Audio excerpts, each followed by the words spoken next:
Practical Instructions for Spiritual Journey. In the previous part, Volume 10, Number 4, we have already discussed some general principles, such as observing the Sharia and taking care of our qualities and characteristics. However, there are also certain practices which can strengthen us, increase our willpower, and which can make us courageous and determined enough to continue the spiritual journey. These should then keep us on the right track. There are 5 instructions given by all Muslim mystics which are indeed rooted in the Quran and the Sunnah. 1. Not to speak unless necessary. We should try not to speak too much. People may think that this is not very important, but in fact it is very important indeed. We should try to speak only as much as it is necessary.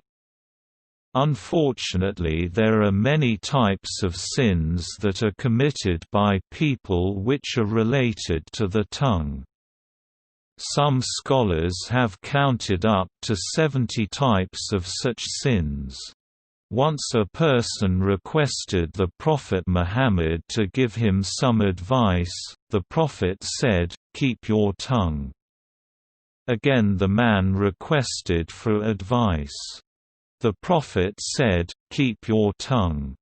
For the 3rd time the man asked for advice.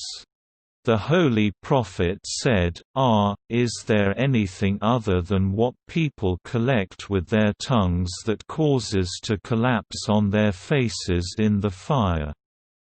One reason that speaking can be the cause of so many sins is because we always speak. We continually speak because it is easy for us. We do not need to make any effort, nor do we need any instruments, means, training or money, and for this reason we have less control over what we say. Nowadays, it is even easier to speak to each other, as many alternative methods of communication have become widely available, enabling people in different countries to communicate, and therefore leaving more opportunity for sin.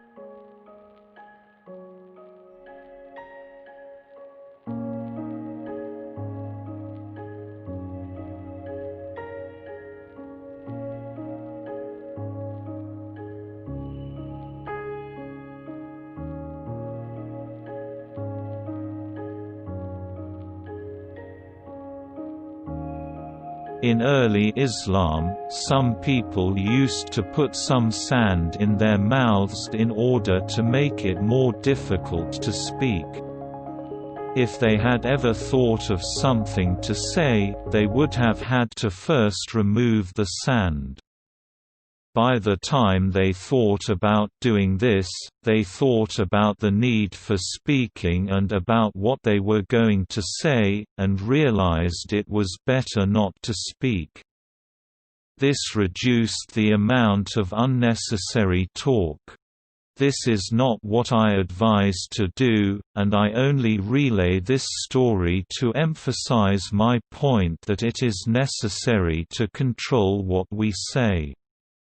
Even if what we say is not prohibited haram, we should still not say it unless it is necessary. Unnecessary talk is harmful to our spirituality. Our words not only make our minds preoccupied, but also have great impact on our hearts. It is like when someone eats too much of a poisoned food. Not only would he have pain in his stomach because he cannot digest the food properly, but also he would become ill and feel sick. Our hearts become ill from saying things which are unnecessary.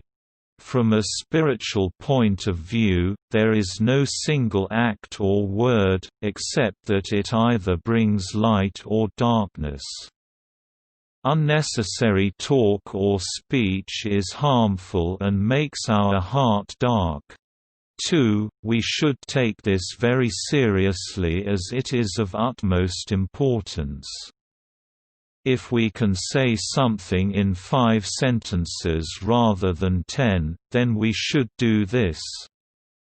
If we were about to say something and then we realize that it is not necessary to say it, then it is better not to speak.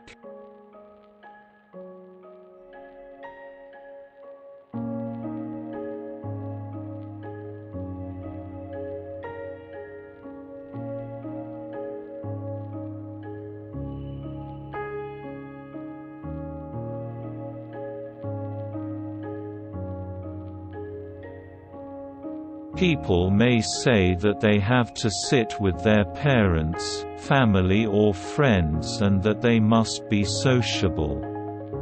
In these circumstances we should of course say something, but we must watch carefully what we do say and speak for the sake of God. We can say to God that we are speaking in order to make our family or friends happy. To bring joy to the heart of a believer is an act of worship. However, there is a huge difference between someone who says something to make others happy and a person who makes a mockery of others or who just wants to amuse himself or show off by saying too much.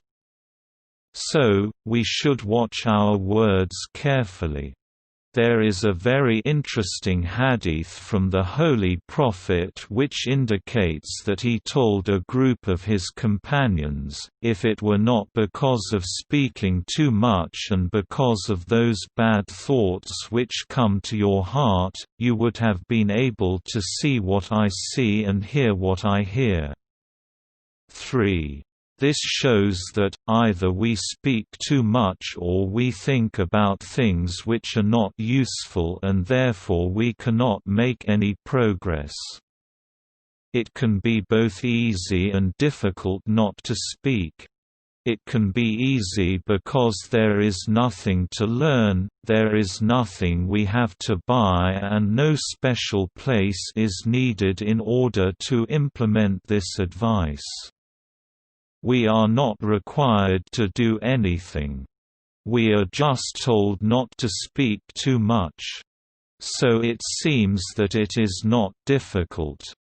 But if we try, we will find that it is indeed very difficult. Sometimes we may feel as if we are going to explode because we want to say something very much. But if we practice, it becomes easier. According to some hadiths, silence is a very good form of worship. For example, Imam Ali is quoted as saying, "Patience, silence and awaiting faraj delivery, relief are best types of worship." 4. There is no worship like silence. 5. Silence is the garden for contemplation. 6. This is because when one is silent their mind starts to enjoy the beauty of the spiritual world. But if one speaks, their mind becomes busy with the physical world.